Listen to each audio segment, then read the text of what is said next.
And in Nebraska, we're told that there are a number of schools who do have transgender students.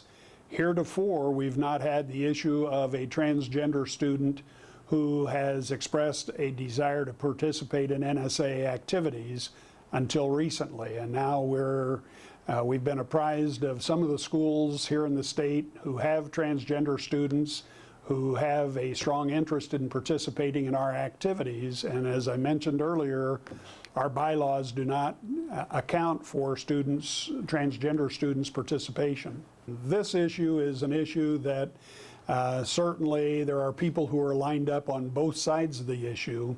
From the Nebraska school activities position, we're not trying to drive an agenda, regardless what theological, ideological, moral, ethical opinions are. We're not trying to drive that agenda, but rather we're trying to structure our organization so that when the participation decisions are made for kids, we've got some basis to do that without the courts telling us each time how that's going to be handled.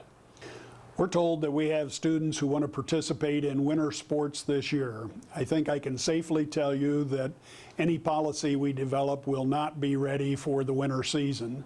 We're not going to rush to judgment on it, but we are going to move forward in a reasoned, deliberate approach to try to come up with a policy that not only meets the needs of the young people involved, but also meets the needs of our member schools. And so with that in mind, there is not a hard and fast date that we have to have a policy in place, but we're certainly going to take a look as best we can to come up with a policy in due time that addresses the transgender issue going forward. If schools have students that they've identified as transgender, you know as well as I that it's not going to be very far into the future where we're going to have one of those students who says, I want to participate in high school activities and in activities that are sanctioned by the NSAA. I believe, as the executive director of the Nebraska School Activities Association, it's incumbent upon me to position this organization so that, number one, we don't have issues with litigation every time we have such a student come forward.